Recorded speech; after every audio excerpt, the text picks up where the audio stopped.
10ویں صفت یہ ہے والذین لا یشہدون الزور، وہ کبھی جھوٹی گواہی نہیں دیتے، کبھی بھی جھوٹی گواہی نہیں دیتے۔ بھئی جھوٹی گواہی کا مطلب کیا ہے؟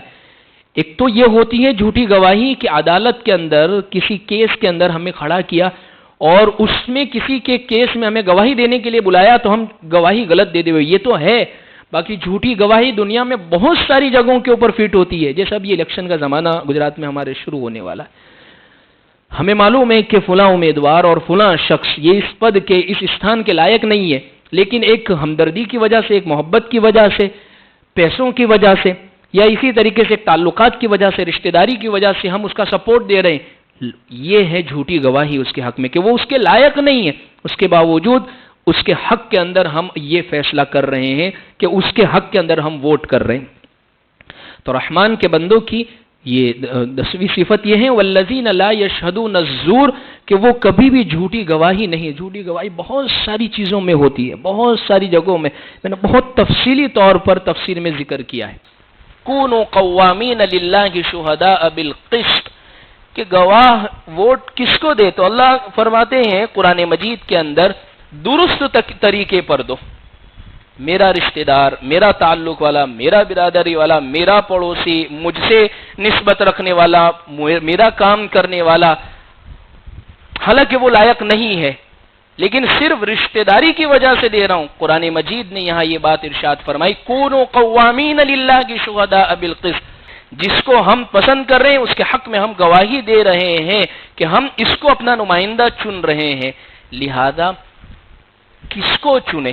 ایسے شخص کو کا انتخاب کیا جاوے جو خدمت کرنے والا ہو، اسی طریقے سے قوم کے لیے نفع بخش ہو، ظلم کے خلاف آواز اٹھانے والا ہو، یعنی کل ملا کے بات یہ ہے جو قوم کے حق میں نفع بخش ہو اس کے لیے ووٹ کرنا یہ ہم سب کی ذمہ داری ہے، پورے ملک کی۔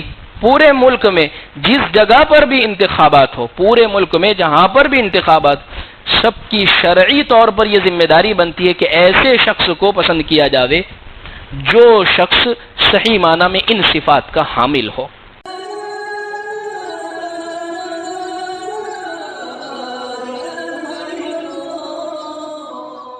بسم اللہ الرحمن الرحیم، الحمد للہ رب العالمین،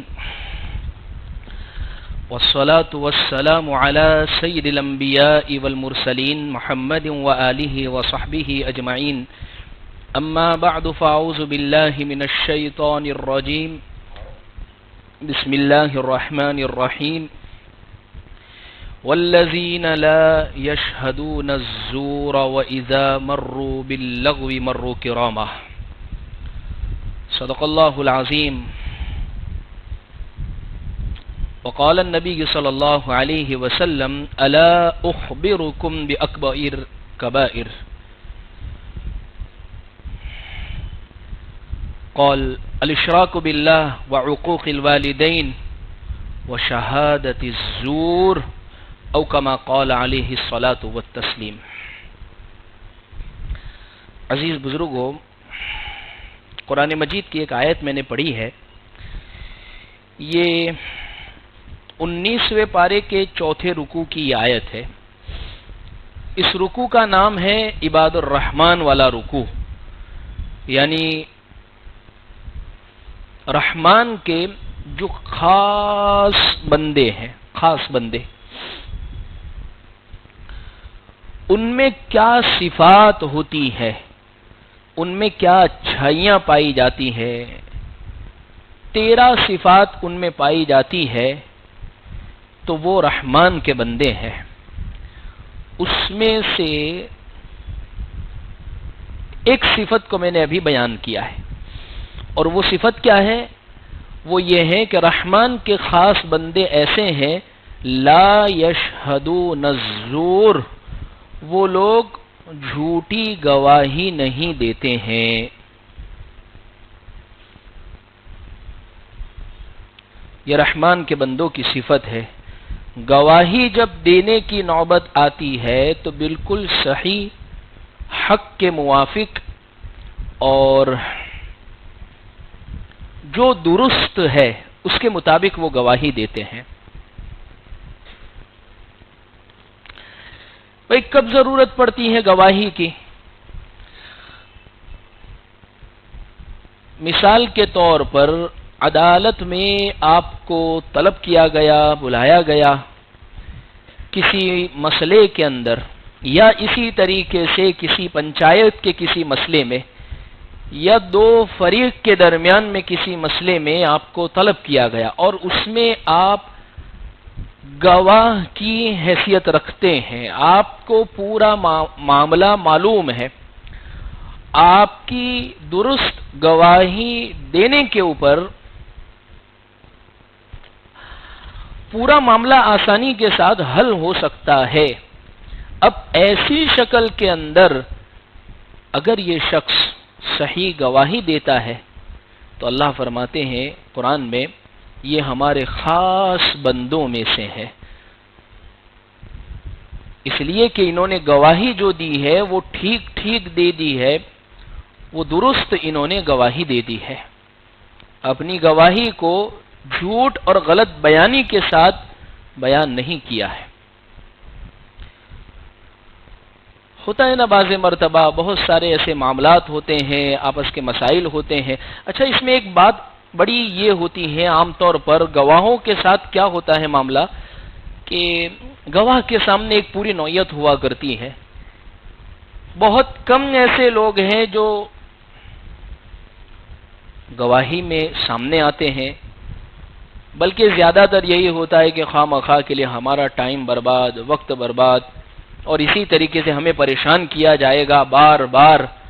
قرآن اس کے متعلق کہہ رہا ہے وَلَا يُزَارَ كَاتِبٌ وَلَا شَهِيدٌ، کہ جو گواہ ہے اس کو کسی بھی طریقے سے پریشان نہ کیا جاوے، اس کو حیران نہ کیا جاوے، خواہ مخواہ کے لیے اس کو ڈرایا نہ جاوے، دھمکایا نہ جاوے، اس کے وقت کو برباد نہ کیا جاوے۔ یہ قرآنی ہدایت ہے ہمارے لیے۔ اس لیے عزیز بزرگوں، گواہی درست دینا اور صحیح دینا یہ اللہ کو بڑا پسندیدہ ہے۔ پیارے آقا صلی اللہ علیہ وسلم نے اس کی بڑی تعریف فرمائی ہے۔ پیارے آقا صلی اللہ علیہ وسلم نے درست گواہی کی بڑی ہمت افزائی فرمائی ہے۔ اس کے متعلق احادیث میں کئی جگہوں پر یہ بات موجود ہے۔ اس لیے کبھی کسی معاملات کے اندر ہمیں بطور گواہی کے طلب کیا جاوے تو اللہ کو حاضر ناظر رکھ کر ہم گواہی دیں۔ کبھی بھی کسی لالچ، کسی عہدہ، کسی منصب یا اسی طریقے سے کسی اور چیز کی وجہ سے اپنی گواہی کو تبدیل نہ کر لیوے، ورنہ یہ بہت بڑا گناہ ہے۔ اتنا بڑا گناہ ہے کہ حضرت عبداللہ ابن عمر رضی اللہ عنہ غالباً فرماتے ہیں کسی انسان کو قتل کرنا جتنا بڑا گناہ ہے اسی کے برابر گواہی جھوٹی دینے کا گناہ ہوتا ہے۔ تو اس لیے عزیز بزرگوں، سب سے پہلی بات اس آیت میں جو ذکر کی گئی ہے کہ جھوٹی گواہی، تو ایک تو یہ عام اور کامن مطلب ہے۔ جھوٹی گواہی اور کیا کیا ہو سکتی ہے اور کون سی جگہوں پر یہ جھوٹی گواہی صادق آ سکتی ہے، کیونکہ اس کا مفہوم بڑا وسیع ہے۔ ایک اور جگہ ہے جہاں پر انسان کو چاہیے کہ یہ بھی اس معاملے کے اندر گواہ ہوتا ہے، جیسے مثال کے طور پر آپ کسی جگہ رہتے ہیں، آپ کے پڑوس میں کوئی رشتہ طلب کیا گیا، کسی لڑکے کی تحقیق ہو رہی ہے اور آپ سے پوچھا جا رہا ہے۔ اب آپ کی بنتی نہیں ہے اس کے ساتھ ذرہ برابر بھی، لڑکا نیک ہے، گھر اچھا ہے، لیکن آپ نہیں چاہتے کہ یہ رشتہ ہو۔ اب آپ ہی سے پوچھ لیا گیا تو آپ کہیں گے لڑکا نہ کماتا ہے، ماں کا مزاج بڑا بدتمیزی والا ہے، باپ ہے کہ گھر میں دھیان نہیں دیتا ہے۔ یاد رکھے، جس قسم کا جھوٹی گواہی دینے کا گناہ ہے، یہ بھی ایک قسم کی گواہی ہے جو آپ کسی کے حق میں دے رہے ہیں، اس کا بھی اتنا ہی بڑا گناہ ہے اور اس کا بھی اتنا ہی بڑا وبال ہے۔ اگر حقیقت میں بعض مرتبہ ہم اپنے رشتہ داری، تعلقات، سنبند اور اسی طریقے سے قرابت داری کی وجہ سے ہم سے کوئی بات پوچھی گئی، ہمیں معلوم ہے کہ اس میں کوئی عیب ہے، ہمیں معلوم ہے کہ کوئی فولٹ ہے، ہمیں معلوم ہے کہ اس میں یہ غلط چیزیں ہیں، اس کے باوجود ہم نے رشتہ داری کا خیال کرتے ہوئے اگر اس کے حق میں صحیح گواہی نہ دی، غلط گواہی دے دی، یعنی اچھا بیان کر دیا حالانکہ غلط تھا، کل قیامت کے دن آپ کی پوچھ ہوگی اس کے اوپر. تو غیبت نہیں ہو جائے گا اگر کسی کے بارے میں برائی بیان کروں گا تو. یہ غیبت نہیں، یہ موقع غیبت کا نہیں ہے. یہ موقع غیبت کا جتنا ہے اتنا اگر آپ نے بیان کر دیا، ہاں دو چار اگر آپ نے اپنی طرف سے لگائے پھر غیبت ہو جائے گی، لیکن جو ہے ویسا کہ ویسا ہی بیان کر دیا تو انشاءاللہ یہ غیبت نہیں ہوگا، بلکہ آپ کی خیر خواہی ہوگی ان لوگوں کے حق میں جو تحقیق کر رہے ہیں. یہ بھی گواہی ہے. اسی طریقے سے ایک اور چیز جو گواہی کے اندر داخل ہوتی ہے، بعضی مرتبہ کیا ہوتا ہے کہ ڈاکٹر حضرات کے ساتھ یہ معاملات ہوتے ہیں، یا ڈاکٹر ہی نہیں، بہت ساری فیلڈ، بہت سارے میدان آج کل ایسے ہیں جس میں ضرورت ہوتی ہے سرٹیفکیٹ بنوانے کی.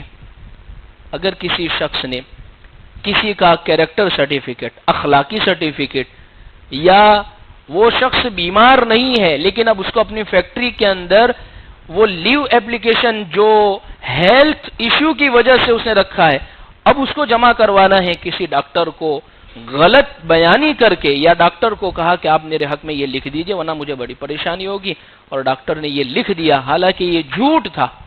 یاد رکھے کہ یہ بھی جھوٹی گواہی کے اندر بات داخل ہوگی.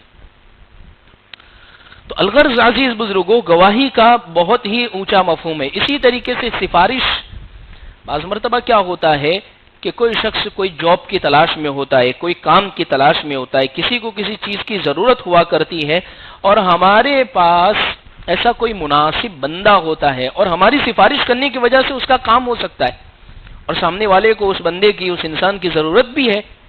مثال کے طور پر کمپیوٹر کا کوئی ماہر ہے اور ایک کمپنی کو ضرورت ہے اور آپ کے ان سے تعلقات ہے، آپ نے سفارش کر دی کہ بھئی ان کو آپ لے لیجئے، اور وہ بندہ اس کے لائق تھا، تو یاد رکھیے آپ کی سفارش بہت بہترین آپ نے کام کیا ہے، کمپنی کو اچھا بندہ بھی مل گیا اور اس کا بھی کام ہو گیا.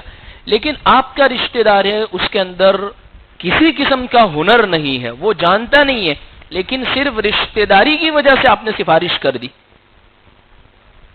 کسی اور نے، بہت سارے لوگوں نے انٹرویو دیا جس میں قابل، ماہر ترین لوگ موجود تھے، لیکن آپ نے اپنے جیک لگا کے، اپنے رشتہ داری کا خیال کرتے ہوئے اس کو وہ جگہ دلوا دی. یہ بھی جھوٹی گواہی کے اندر داخل ہے.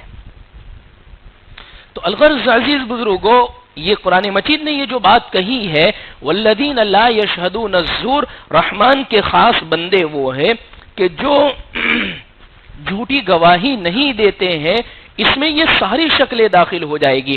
اور اسی طریقے سے اس وقت کا خاص موضوع وہ بھی گواہی کے اندر داخل ہے، اور وہ ہے ووٹ. الیکشن کا زمانہ قریب ہے. یہ ووٹ اور یہ الیکشن شریعت کی نگاہ میں اس کی کیا حیثیت ہے؟ شریعت اس کو کس نگاہ سے دیکھتی ہے؟ کیا یہ چیز اچھی ہے، بری ہے؟ بعض مرتبہ کیا ہوتا ہے، ایک شریف، دیندار، دیانتدار، روزہ نماز پڑھنے والا انسان، وہ یہ سمجھتا ہے بھئی الیکشن، ووٹنگ، انتخابات اور اس میں یہ جانا، یہ تو دین اور شریعت کے خلاف ہے اور یہ شریعت کا اس سے کیا لینا دینا، لہذا یہ تو پوری ایک سیاست ہے، لہذا ووٹ دینا وہ، اور پھر جملے بھی اس قسم کے ہوتے ہیں کہ ووٹ دینے کا بھی کوئی فائدہ حاصل نہیں ہوا کرتا ہے، لہذا ہمیں جانا ہی نہیں ہے. شریعت کیا کہتی ہے اس کے متعلق؟ سب سے پہلے اس چیز کو سمجھے کہ ووٹ کی شرعی حیثیت کیا ہے. ووٹ ایک قسم کی گواہی ہے، گواہی ہے. اور حدیث پاک میں پیارے آقا صلی اللہ علیہ وسلم نے ایک بات ارشاد یہ فرمائی ہے کہ وَلَا تَكْتُمُ الشَّهَادَةَ، جب تمہیں گواہی دینے کے لیے بلایا جاوے تو اس گواہی کو تم چھپاؤ مت.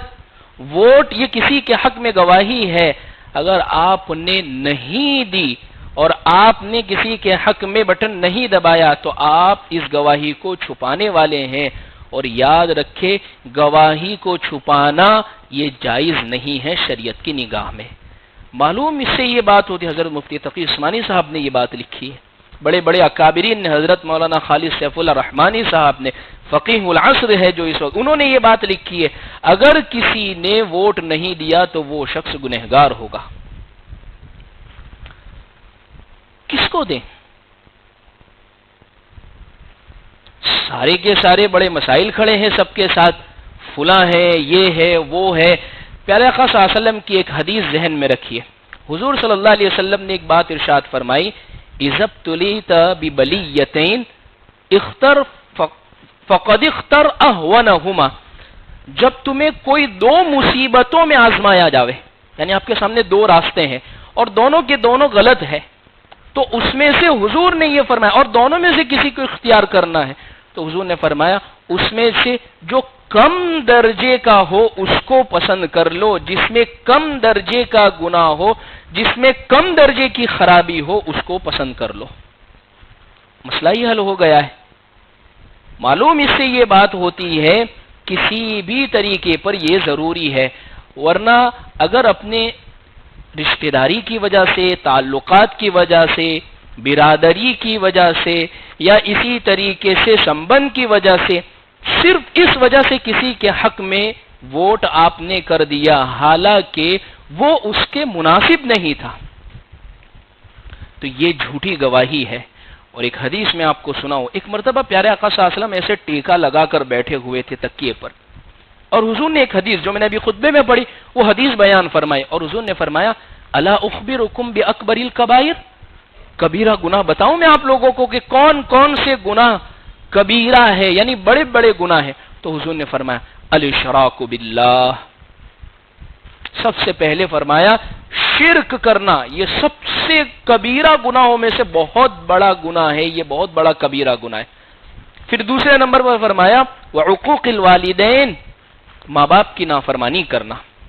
حضور نے یہ دونوں باتیں ارشاد فرمائی اور آپ ٹیک لگا کر بیٹھے ہوئے، پھر آپ نے ٹیک چھوڑ دی اور فرمایا وشہادت الزور، وشہادت الزور، وشہادت الزور، جھوٹی گواہی کسی کے حق میں دے دینا یہ کبیرہ گناہوں میں سے بہت بڑا گناہ ہے۔ ٹیک چھوڑ دیا آپ نے، جو ٹیکا لگائے ہوئے تھے وہ چھوڑ دیا۔ اور دیکھیے ایک بات ذہن میں رکھیں، بعض مرتبہ ہم آسانی کے ساتھ بالکل اطمینان سے بات کر رہے ہوتے، لیکن کوئی جذباتی پیغام ہوتا ہے، سامنے والے کو ایک اہم پیغام، تو ہم ٹیک چھوڑ دیتے، آستین چڑھا لیا کرتے، نظریں سے نظریں ملا کر ایک پیغام دیتے ہیں۔ یعنی تیسرے نمبر پر حضور نے جو بات صحابہ کو بتلائی اس کی اہمیت کو سمجھانا تھا کہ یہ بات میں جو کہہ رہا ہوں وہ کتنی اہم ہے۔ معلوم اس سے یہ بات ہوتی ہے کہ جھوٹی گواہی دینا یہ کبیرہ گناہوں میں سے بہت بڑا گناہ ہے۔ میں نے قرآن مجید میں ایک آیت ہے، اللہ رب العزت اس آیت میں فرماتے ہیں کہ کونوا قوامین للہ شہداء بالقسط، کونوا قوامین للہ شہداء بالقسط، کہ گواہ ووٹ کس کو دے؟ تو اللہ فرماتے ہیں قرآن مجید کے اندر درست طریقے پر دو، میرا رشتہ دار، میرا تعلق والا، میرا برادری والا، میرا پڑوسی، مجھ سے نسبت رکھنے والا، میرا کام کرنے والا، حالانکہ وہ لائق نہیں ہے لیکن صرف رشتہ داری کی وجہ سے دے رہا ہوں۔ قرآن مجید نے یہاں یہ بات ارشاد فرمائی کونوا قوامین للہ شہداء بالقسط ولا یجرمنکم شنآن قوم ان صدوکم۔ اللہ فرماتے ہیں اس آیت کریمہ کے اندر جب تمہیں گواہی کے لیے بلایا جاوے تو درست اور ٹھیک ٹھیک گواہی دے دو، ولو کان ذا قربا، چاہے تمہارے رشتہ دار ہی کیوں نہ ہو۔ رشتہ دار کی بات کہہ دی ہے، اس سے ایک بات یہ معلوم ہوتی ہے کہ اس کا درست صحیح استعمال اور بالکل صحیح طور پر استعمال کرنا یہ ہم سب کی ذمہ داری ہے۔ میرے ایک ووٹ سے کیا ہو جائے گا، میرے اکیلے کے ووٹ دینے سے کیا ہو جائے گا؟ اگر پورا کے پورا مجمع یہی سوچ لے گا تو اس کی وجہ سے کتنا بڑا نقصان ہو جائے گا۔ آپ ذرا تصور کیجئے، اندازہ لگائیے، اگر ہر ایک جو یہاں بیٹھا ہوا ہے اس نے یہی سوچ لیا کہ میں اکیلا، میں اکیلا، میں اکیلا، کتنا بڑا نقصان ہو جاوے گا، ہم تصور نہیں کر سکتے، ہم اس کا اندازہ نہیں کر سکتے۔ اور یاد رکھیں جس ملک میں ہم رہ رہے ہیں ایک جمہوری ملک ہے، اور اس میں ہر شخص کو اپنا نمائندہ پسند کرنے کا اختیار ہے. جس کو ہم پسند کر رہے ہیں اس کے حق میں ہم گواہی دے رہے ہیں کہ ہم اس کو اپنا نمائندہ چن رہے ہیں. لہذا کس کو چنے؟ چند باتیں کتابوں کے حوالے سے فتاوی محمودیہ اور اس کے علاوہ چند کتابوں کے اندر یہ بات لکھی ہے کہ ایسے شخص کو کا انتخاب کیا جاوے جو خدمت کرنے والا ہو، اسی طریقے سے قوم کے لیے نفع بخش ہو، ظلم کے خلاف آواز اٹھانے والا ہو. یعنی کل ملا کے بات یہ ہے جو قوم کے حق میں نفع بخش ہو اس کے لیے ووٹ کرنا یہ ہم سب کی ذمہ داری ہے. پورے ملک کی، پورے ملک میں جس جگہ پر بھی انتخابات ہو، پورے ملک میں جہاں پر بھی انتخابات، سب کی شرعی طور پر یہ ذمہ داری بنتی ہے کہ ایسے شخص کو پسند کیا جاوے جو شخص صحیح معنی میں ان صفات کا حامل ہو. میں نے ایک بات اس سے پہلے بھی ذکر کی کہ دیندار لوگ، سمجھدار لوگ اگر وہ سارے کے سارے چھوڑ دیں گے، دیکھیں ایک بات ذہن میں رکھیں، اگر دیندار ہے، دیانتدار ہے، امانتدار ہے، روزے دار ہے، نمازی ہے اور وہ دو فیصلے کر لے، یا تو دینا ہے یا نہیں دینا ہے، دو چیزیں. نہیں دینے کا نقصان ہم سب کے سامنے ہے.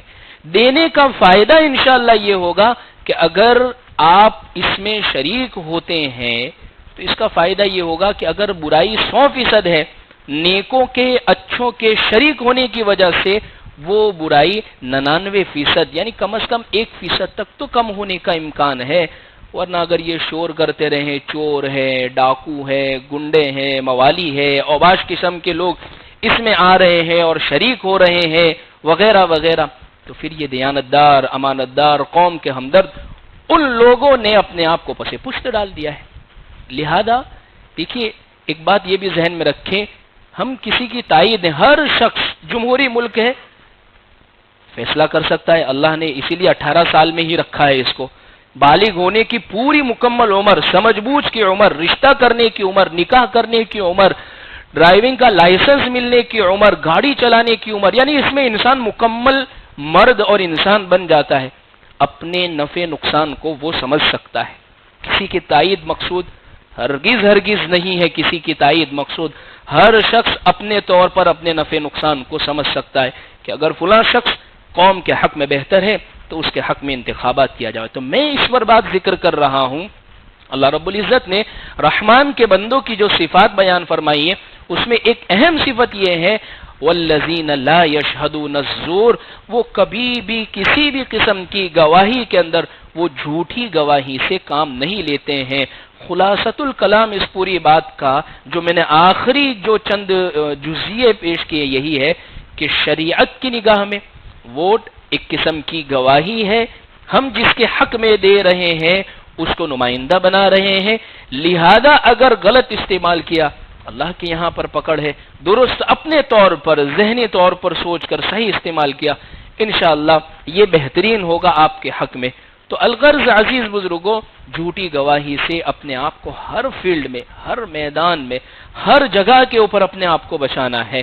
جیسے میں نے یہ چند مثالیں دی ہیں، کبھی رشتے کی بات آئی، یا اسی طریقے سے ہم نے یہ امام ابو داؤد سجستانی رحمۃ اللہ علیہ بڑی زبردست کتاب ہے ابو داؤد شریف، ان کے متعلق لکھا ہے کہ آپ دیکھیے، یعنی ان لوگوں کا اخلاص دیکھیے، ان لوگوں کی قربانی کو دیکھیے. غالباً ان سے یہ پوچھا گیا، دیکھیے حدیث جو ہم تک پہنچی ہے وہ کیسے پہنچی ہے.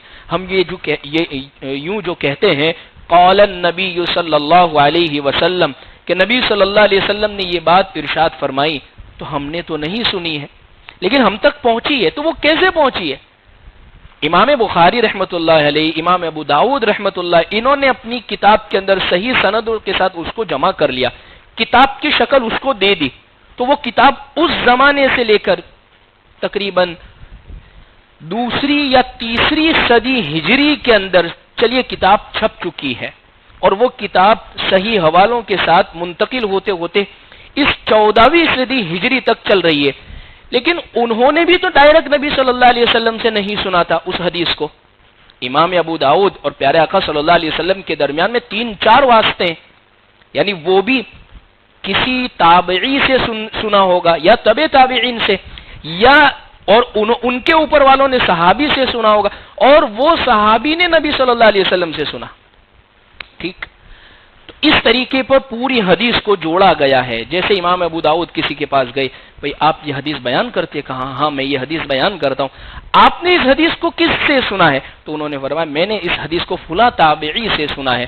اگر وہ تابعی زندہ ہوتے تو سیدھے ڈائریکٹ وہ تابعی کے پاس پہنچ جاتے، اگر وہ نہیں حیات ہوتے تو وہ ان کی بات پر اعتماد، اور ان کو بھی دیکھتے، غور کرتے کہ یہ جن سے میں سن رہا ہوں یہ کیسے ہیں، ان کی شخصیت کیسی ہے، ان کا مزاج کیسا ہے، یہ کیسا بولتے ہیں. تو امام ابو داؤد سے کسی نے پوچھا کہ آپ نے فلاں کی روایت لی، آپ نے ان کی روایت لی، آپ نے ان کی روایت لی.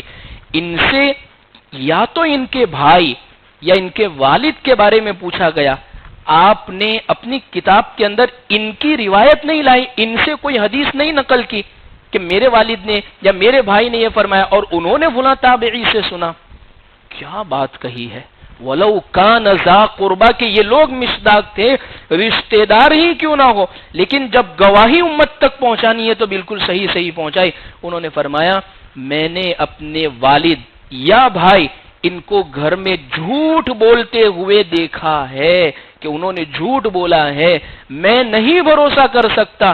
آج انہوں نے گھر کے کسی مسئلے میں جھوٹ بولا ہے، اگر امت کے مسئلے کے اندر، حدیث کے معاملے کے اندر اگر جھوٹ بول دیا تو پوری حدیث کی سند غلط ہو جائے گی، اور اگر حدیث کی سند غلط ہو گئی تو یہ حضور کی طرف ایک جھوٹی نسبت ہو جائے گی، جو بات حضور نے نہیں فرمائی ہے وہ نسبت کر دی جاوے گی.